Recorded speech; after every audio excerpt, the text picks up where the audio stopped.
my shoes and out the door. 5, I'm alive. 6, 7, 8, feeling great.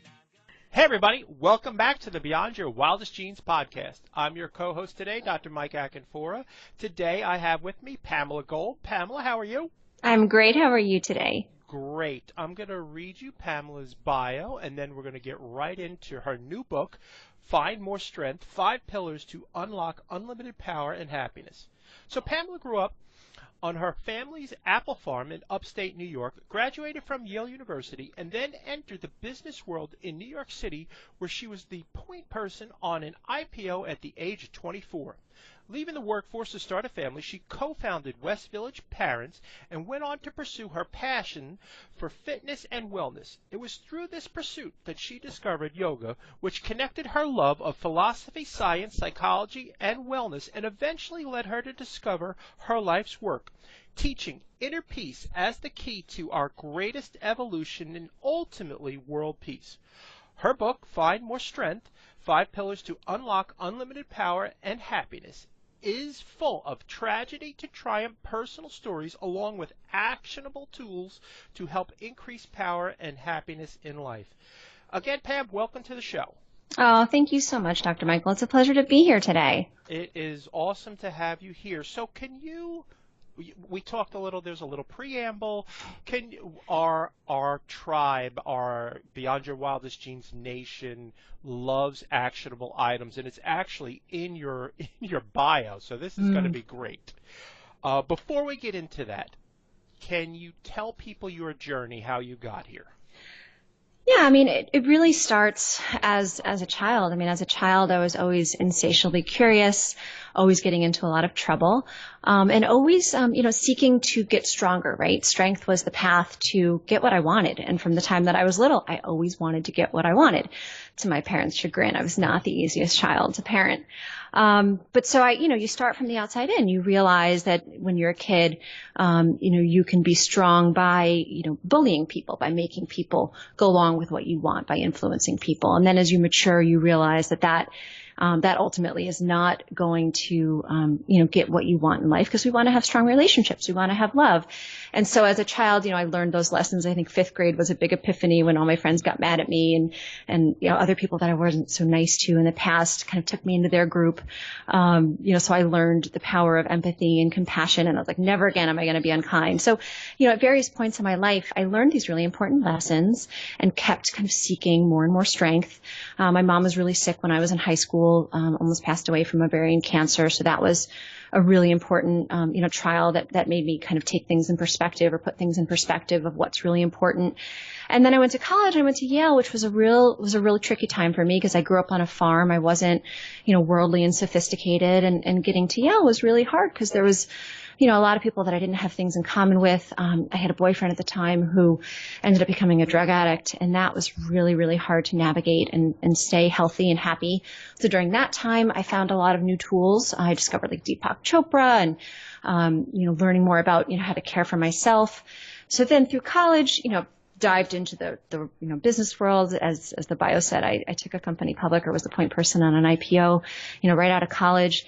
And then I got married and had kids. And so then being a wife and having children was a whole new, set of struggles.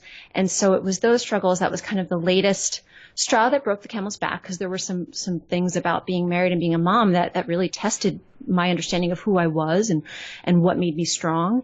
And it made me finally get to kind of the deepest realizations about really where I find my strength, through love and wisdom and courage. And that's kind of what led me to write this book. I love it. That's a great, genuine, authentic story. Folks, I usually prepare a couple hours for each interview, sit down, and that's beside reading the book. And first of all, I want you to know, if you have plans to write a book, Pam just blew me out of the water. and she wrote this book, and how long did it take you? I wrote most of the book in 2 weeks, and then I spent a little bit of time editing it and kind of fine crafting some of the stories and trying to help, it hit and, be as accessible as possible. But really 2 weeks is how long I wrote the book in. Yeah. So if you have this story in you, people, don't let it sit dormant for your life. Pull it out. The world wants it. Let your baby go, and please let us share in your life in doing that. So I have written 6 pages of notes, and obviously I'm not going to be able to get through all of my questions. So I'm going to try and hit the highlights, but there were so many nuggets in here that I want to share them with our tribe. So the first thing that I read that I needed for you to expound upon is you wrote, I believe that people who are thriving feel safe, feel connected, and feel good enough. So what's going on with those people that they are in that state instead of feeling unsafe, disconnected, and or not worthy of love? Can you talk about that? I mean, that is deep.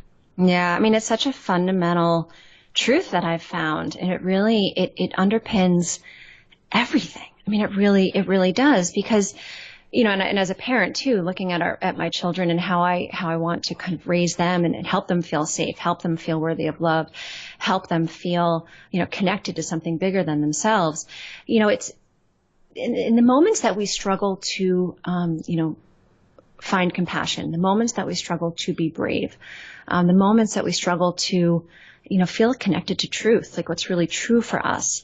I can always go back in those moments and find where the weak link is. And you can find those moments where, oh, you know what? I wasn't feeling safe at that moment. It was connected to, a past trauma that I had that made me feel insecure, made me doubt myself. Or I wasn't brave in that moment. I wasn't feeling, good enough. Or just a little, and one of the stories in the book, like feeling overwhelmed when you come home and the house is a mess and you're like, oh my gosh, how am I ever going to get all this done? And you start to have this kind of inner dialogue or inner feeling of beating ourselves up. And it's the root of that is that we're not feeling good enough. I'm not a good enough wife. I'm not a good enough mother. And then the moments that we feel kind of lost and disconnected, where we don't have our bigger meaning, like, why are we doing all of this? Are we of service? Are we contributing to make the world a better place? So fundamentally, those truths really underpin, I think, all of humanity's struggle. Oh, you nailed it. All right, everybody, goodbye. That's it. That's all we needed to do. Have a great day. Ciao. And as if only it were that easy, right? But the cool thing is using that foundation, like if you remember that, or if I remember that, right? I'll speak from my own practice. As long as I remember that, whenever I start to struggle, I'm like, wait, time out. What's going on with me? And if I ask myself those questions, like, am I feeling safe? Am I feeling, not good enough? Am I feeling not worthy of love? Am I feeling disconnected? If I ask myself those questions, I'll get the answer. And then I know where I need to do my work. And there's always some healing that is associated with that. Then I'm like, of course I'm not. If I have a messy house, that doesn't mean I'm not a good enough mother. I'm not a good enough wife. That's silly. If my kids have taquitos again from Costco, that doesn't mean I'm not a good enough mother. Am I perfect? No. And I can kind of then have some levity around this misconception that my brain is attaching to that is making me weak in that moment, because it's not true. It really is. It's you're reading your book for me. In complete disclosure, I coach. I think everybody should have a coach. Yeah, me too. Everybody should have a mentor. And I coach with a woman. Her name's Jennifer Welsh. And the intellectual aspects, I am a rock star. I've got that nailed. And then she starts to go into these things, and it's like a left turn into the Twilight Zone. And I'm like, how did I get here? And I don't really, and she's laughing. Oh, the humanity. Yes, she's laughing because we're talking about that thing that guys love to talk about, their emotions. And I'm like, what does something I have to do when I was 5 years old have to do with now? And powerful, right? Yeah, I'm reading the book. I'm like, I think she's punking me. I really think Pam is one of my childhood friends, and she she went to St. Andrews, but it is, you nailed it. This stuff is universal, right? And that's why it's so powerful, because all of us were little kids. We all struggled with feeling good enough. We all struggled with feeling safe. We all struggled with feeling disconnected. So it's universal, and it's powerful to realize that, and then be like, oh yeah, because we all have it in common. Yeah. So we can connect on that level for sure. Absolutely. So talk to me, the other thing that you wrote about is the spiritual practice game plan. Talk to me about that, and let's look at that. Yeah, so when I had the inspiration to write this book, the way that it ended up kind of coming out of me is organized in these 5 pillars of practice. And the reason why I kind of organized it this way, or I felt like, our society, we understand getting physically strong. Like we understand going to the gym and working out and building our physical strength, and practice makes progress, right? Or purposeful practice makes progress.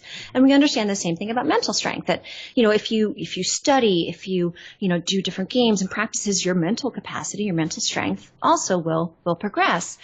And so I realized that the same could be said and explained and organized for our inner strength, our spiritual strength.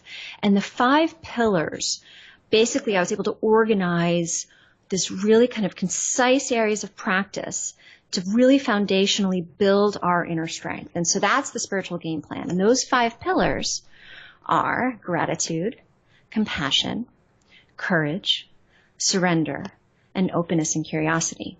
And so I organized the book around those 5 pillars, kind of diving in to those practices, diving into where we often kind of fall into traps or get blocked in those practices. Because I think we all would say, well, of course, gratitude's great, and of course, compassion is courage. I think that on the surface, we'd all agree that those are virtues, hopefully. But then in the day-to-day practice, it's hard, right? And sometimes it's easier to be grateful, and then other times it's harder to be grateful. And the point of this game plan is to practice these 5 areas all the time, especially when it's easy. Because then in the moments that's really hard, when life really challenges us, like throws us some really heavy stuff, we can suddenly find more strength inside to be able to handle it with grace and ease and clarity. Absolutely. So I want to give people a little taste of each one. Is that okay? Yeah, let's do it. All right. Let's talk about gratitude. Talk about the challenge of gratitude. So I really early on dove into the challenge of gratitude because, again, I think that most people would agree, feeling grateful, we can feel the power in that. And the challenge in gratitude is when something really painful happens, right? When we have a tragedy in our life. And, in a lot of ways, we struggle with gratitude day to day. Little things happen, like I stubbed my toe and I'm like, oh my God, and you can in the moment lose the gratitude in that moment too. Hopefully, we have an easier time bouncing back from little things like spilled milk. But the bigger tragedies, are really hard to be grateful in the face of. And one of the examples I talked about in the book was the Sandy Hook shooting, because that, I think, hit hard, for any parent. Sure.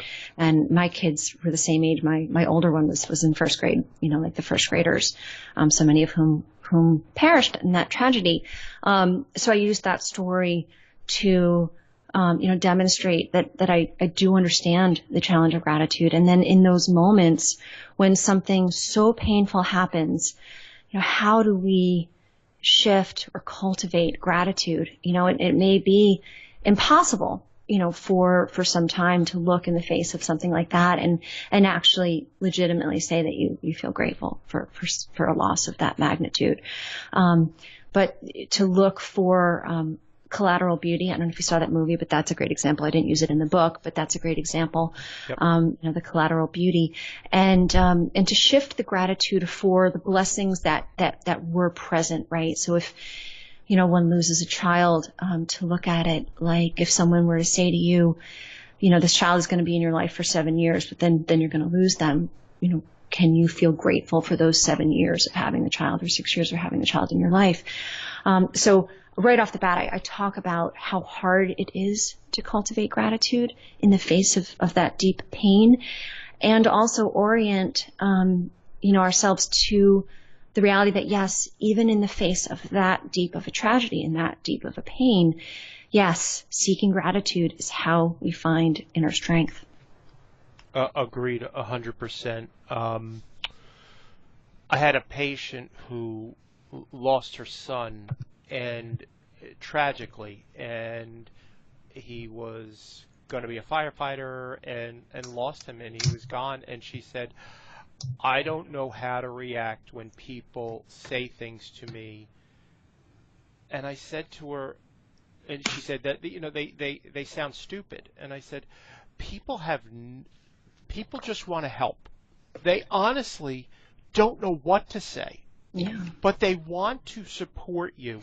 You are a good person. Your son was a great guy. And they just want to support you. They want you to know that they are there for you. But nothing anybody says is going to be the right thing. No, and just to Yeah. not to cut you off, but just to share, in those moments, an actionable item, to share with your tribe when you have someone in your life who is really facing that level of grief. The most powerful thing that I think any of us can do in those moments for people that we love is to hold space for their pain, really just to hold space. I love that. And not insert, not push, not judge. Oh, please don't judge, right? Like how can one, everyone deals with grief in their own way. But this concept of holding space where you're just loving them and praying for them and sending some of your spiritual strength to them to help them process and face a little bit more at a time, to live their life, through that pain. And that, I think, is what we can offer, people in those moments. And it's not really what we say. It's that kind of energy behind the love and the peace that we can send. I love it. At the end of the chapter, you wrote, I love bonus rounds. You wrote gratitude bonus. Yeah. So X marks the spot for ridiculous magic to happen. Share the magic. Yeah. So this is one of my favorite things. This doesn't have to do with inner strength as much because this has to do with abundance, which I love. That's what pops up on the screen when you pinged me. It was abundance. I love that. So when we are grateful, when we are in the state of grateful, it's literally like X marks the spot for abundance. There's something metaphysical about where we are when we're feeling grateful that puts us exactly in alignment to receive blessings.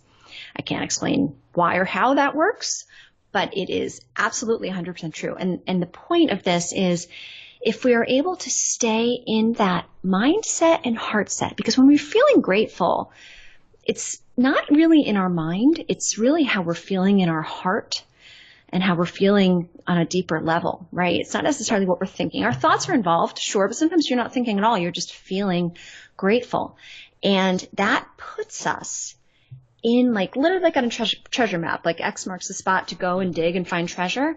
Feeling grateful is the X marks the spot for being in the right place and the right time for synchronicities and abundance to flow.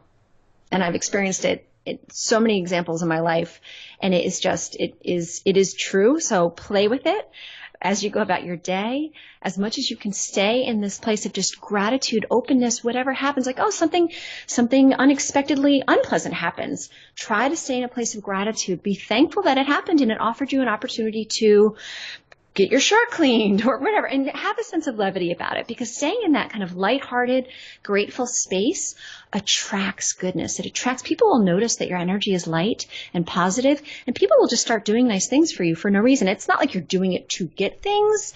It just works like that, and it is magic. Kid you not. I agree with you 100%. Start every day and finish every day with gratitude. I sit down. I'm a techie. I use an app. It's really easy. What 3 things am I grateful for? My wife will sit and she will write out her gratitude every single day. And the other thing, but the other thing too is to connect with how you feel. Yes. Right? For what? Because if you were to ask me, what am I grateful for? I'm like, oh, my family. I'm super grateful for my family, of course. Yep. But if I don't feel what it feels like to have them, it's like that feeling, the connecting with the feeling. Because again, it's not in your mind. You can think about what you're grateful for, but you don't really feel it. You want to really get deep into that feeling, because that's like magnetic. Absolutely. Let's jump to chapter 2, compassion, and let's talk about the big one, self-compassion. Lay that on us. So, again, going back to the fundamental thing that we talked about right off the bat about, feeling good enough, right?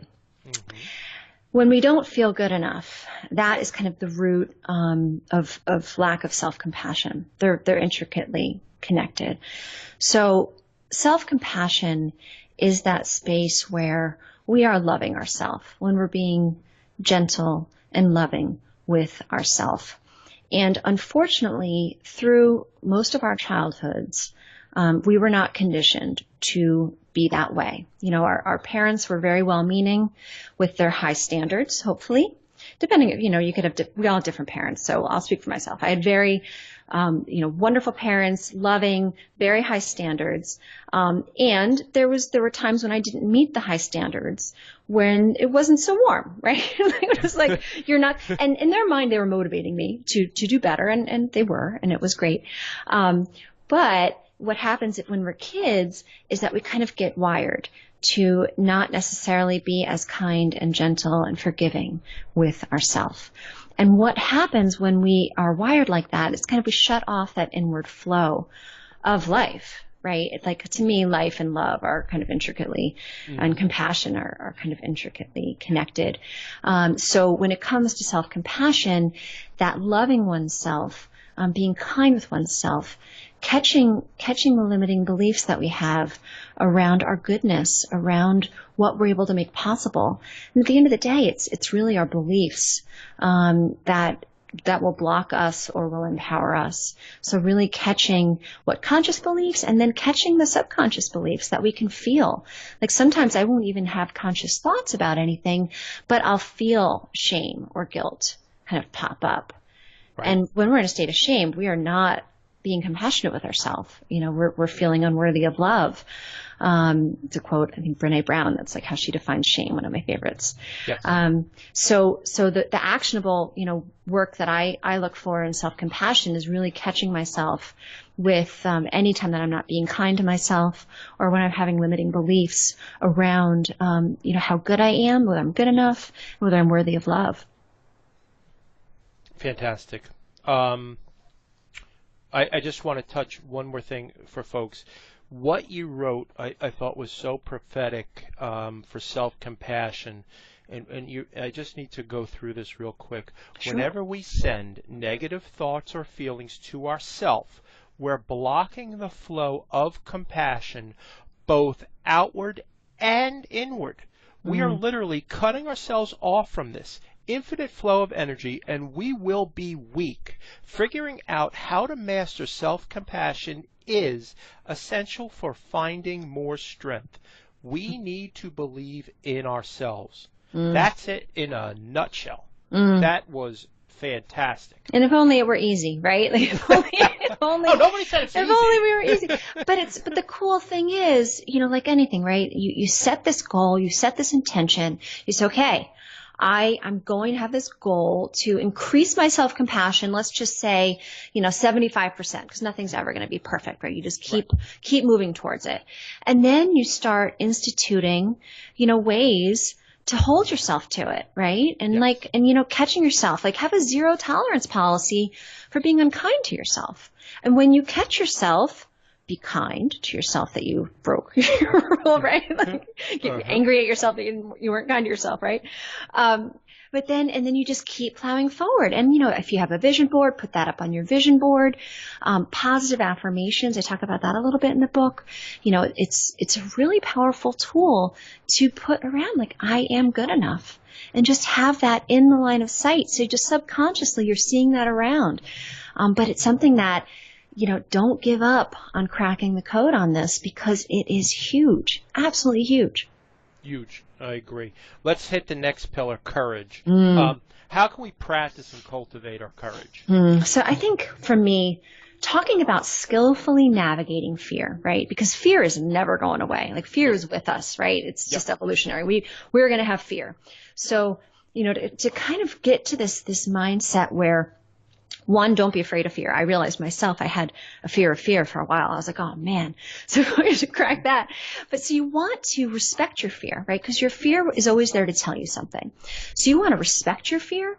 So, and then skillfully navigate it, which means if there's not a lion coming at you, right? If there's not an actual physical threat that's coming at you, you want to get as close as possible to what it is that you fear, so you can really get as much information about it. So if you start to fear something that you kind of perceive as a threat, you want to get as close to it and really look at it as closely as possible and figure out what's going on. Where is this coming from?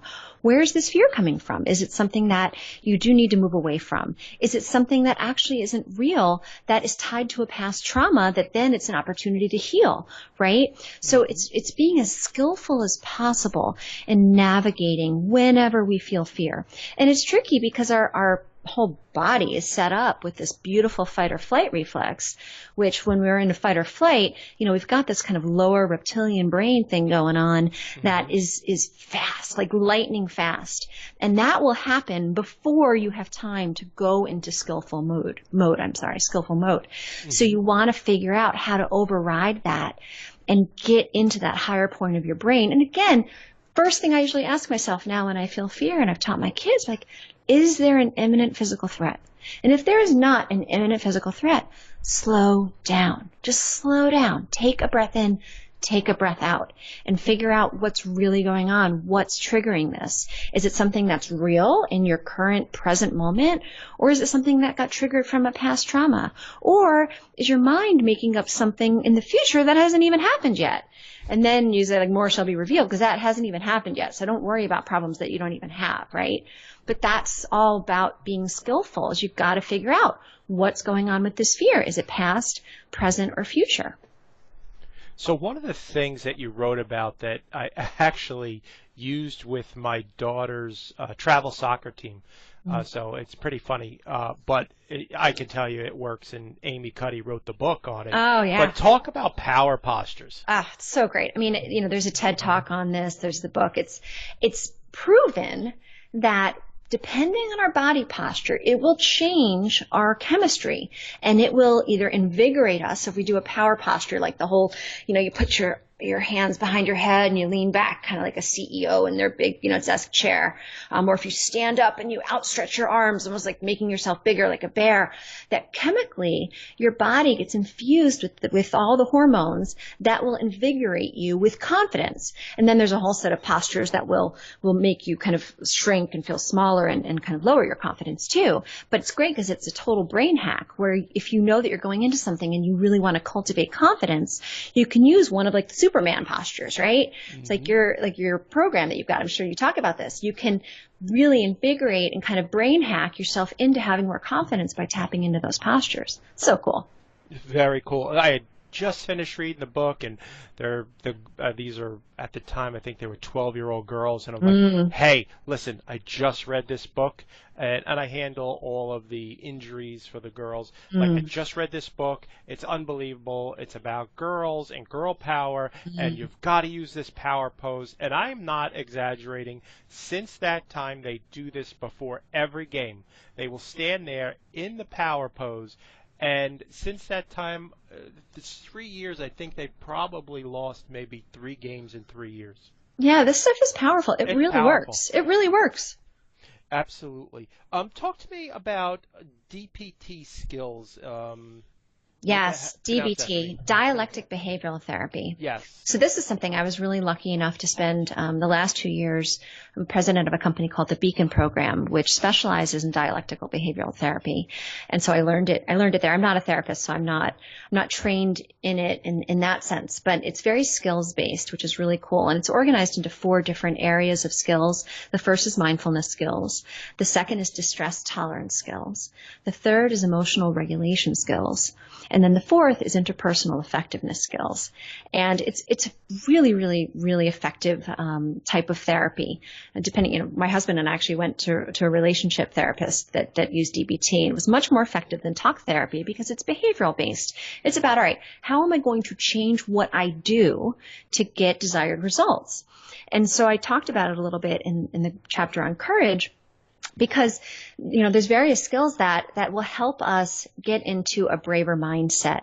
And one of the skills that I talked about, the think skill, there's an acronym, and I don't have it in front of me of what it stands for. The interpersonal ones I know much more kind of off the tip of my tongue. But it helps us really get in touch, like I said, with figuring out when you're feeling fear, think about what is real and think about how you can keep it in perspective. Find another way of looking at it that is more favorable, that maybe won't take things as personally. And it's really empowering because there's specific skills that you can use in moments of struggle to help you navigate, situations. And emotional regulation and distress tolerance both deal with how we're feeling on the inside. So to be skillful in navigating our feelings was really, really powerful to learn. I love that.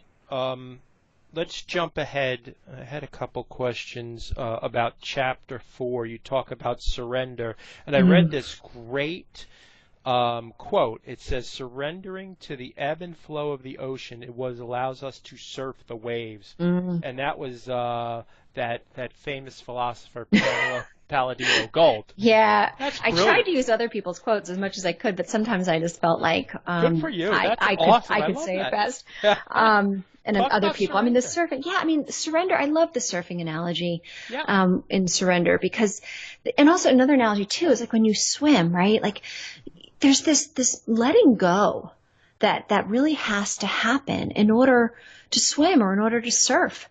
Because if you're fighting, if you're trying to hold on, or if you're trying to resist, right? And those are the two actions. You're either resisting or clinging, right? We can switch into Buddhism.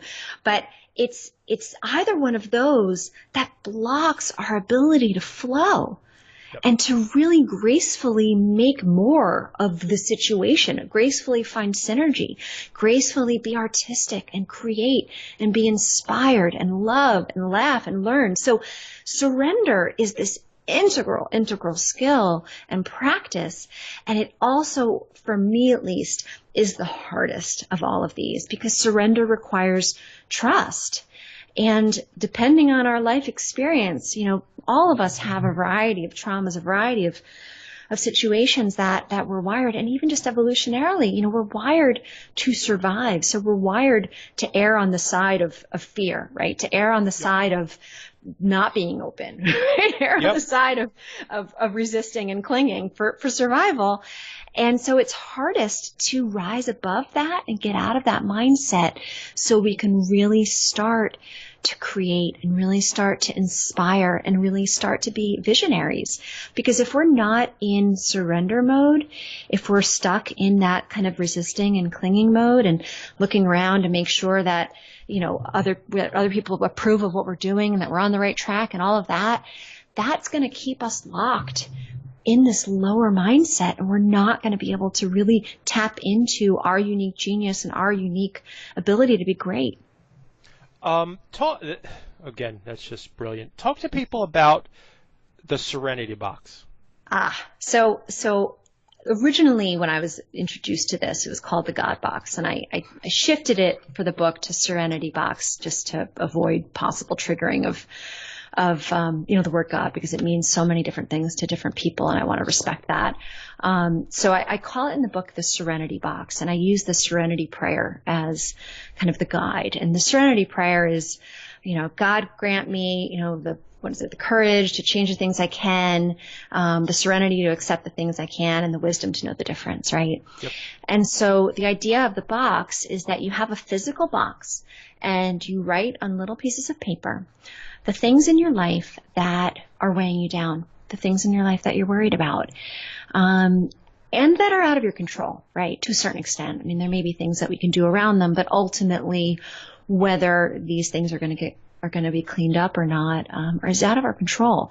So you write them on the little pieces of paper and you put them in the box, and then you kind of say the Serenity prayer that, you know, you kind of surrender that these are in the hands of God or in the hands of the flow of the universe, whatever the force of life is that we believe in, that we are.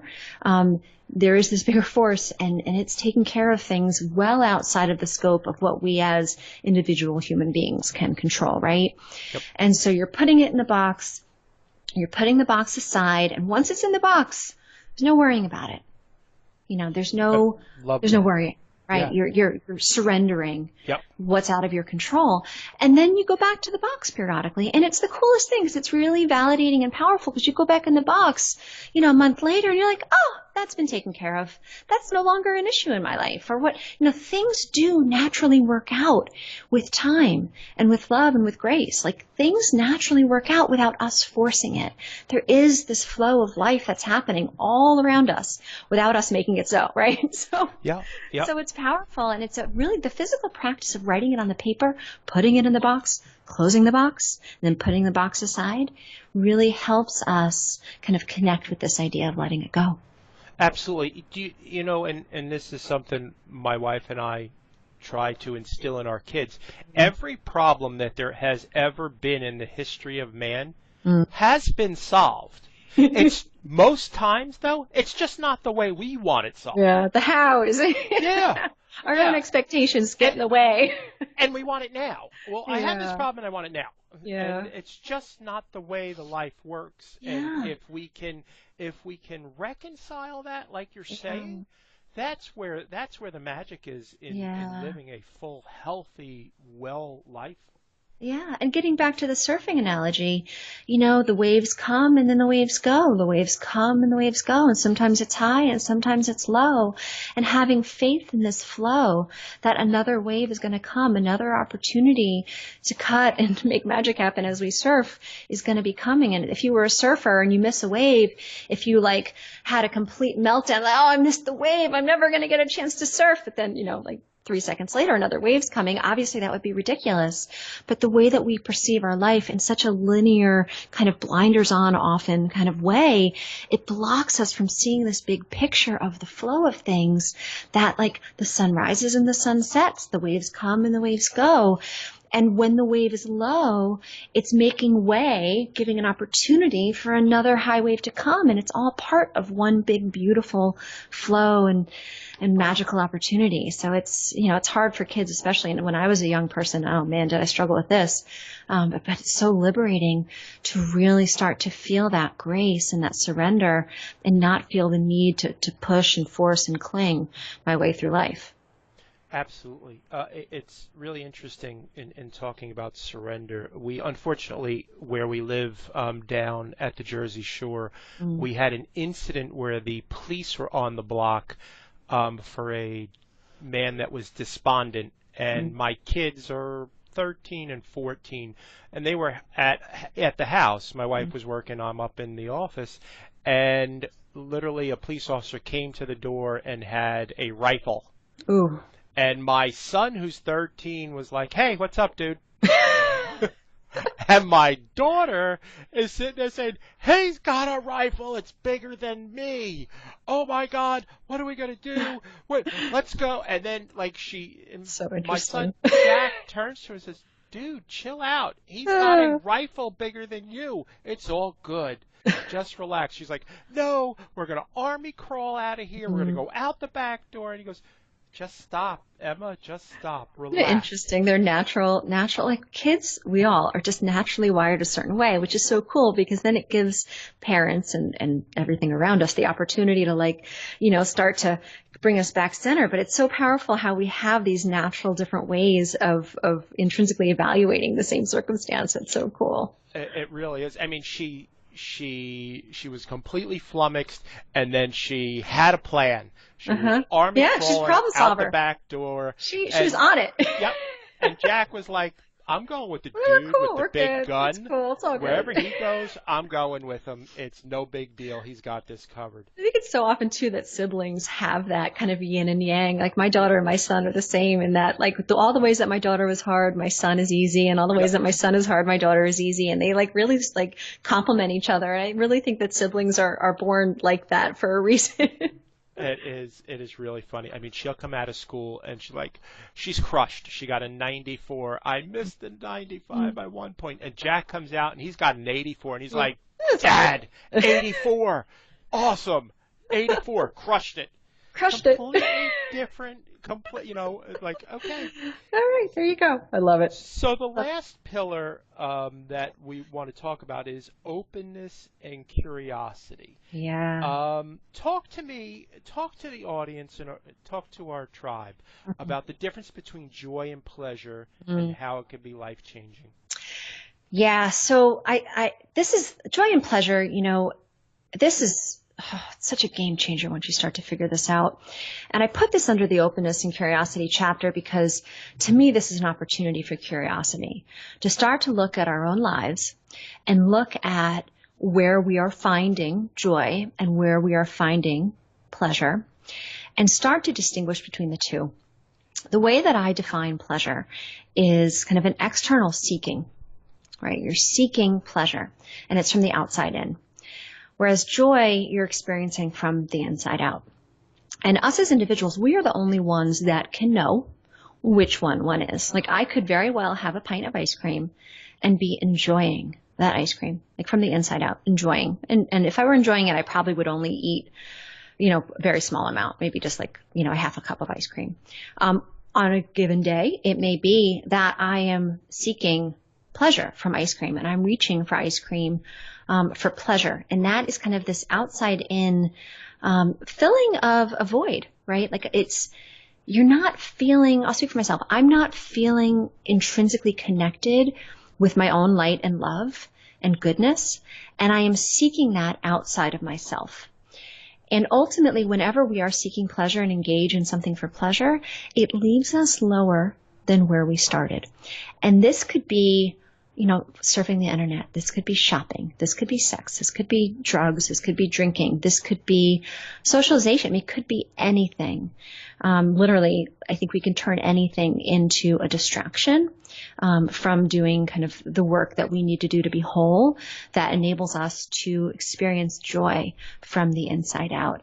And the way that I can tell the difference is by how I'm feeling on the inside. So it's kind of this tuning in process where I really am in my inner space and sensing how high or low my spirits are, and whether I'm feeling kind of whole in the moment and kind of shining joy from the inside out, or if I'm kind of sucking, right? Seeking and taking from the outside in to feel whole, if that makes sense.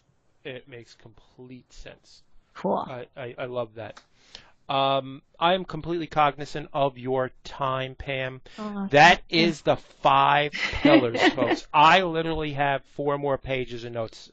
But I'm going to leave the rest of it for you to go and pick up this fantastic book, Find More Strength, 5 Pillars to Unlock Unlimited Power and Happiness. I only covered the first half of the book with Pam today. Pam, where can people find you in the world? Sure. So I have a website, which is goldevolution.com. And if you go check out that website, there's a bunch of, free offers that I have. There's a 7-minute morning meditation, that kind of ties in the 5 pillars as a morning meditation practice. You can also download the first chapter and intro of my book for free. And then I also have a breathing guide, because using our breath to kind of get our mind under control is a really powerful, actionable item, for all of us. So those are three things that you can find for free on my website, and you can find information about, working with me as a coach. I have lots of videos that you can check out that are all free as well. And also I have a workbook to go along with this book. So if you check this book out on Amazon, there's a complimentary workbook, like a companion workbook to go along with it as well. That's brilliant. Great idea. And the website, just so people heard it correctly, is Gold Evolution, correct? Yes, like www.goldevolution.com. Perfect. Everybody, this will be in the show notes. There'll be links to Amazon, links to your bookseller, links to the guide. I really appreciate you being on the show. It was a blast. I loved your book. It's usually when I like a book, I will finish it. When I really like a book, I highlight it, and then when I really, really like a book, it's highlighted and sticky noted and tagged. And you got the triumvirate today. I'm honored. Thank you so much, Dr. Michael. This really was a pleasure. I really, really appreciate you having me on. Thank you. Folks, if you like what you heard today, please go to iTunes and leave us a review. It helps us to help you so that people can find us in getting this information out. As you heard today, Pam has written a phenomenal book. Please go to Amazon or your bookseller or the bookstore. Find More Strength, 5 Pillars to Unlock Unlimited Power and Happiness. I appreciate you being on the show, Pam. Guys, I deeply appreciate you listening. Everybody have a great day. We'll see you soon. Ciao. Thank you. Bye.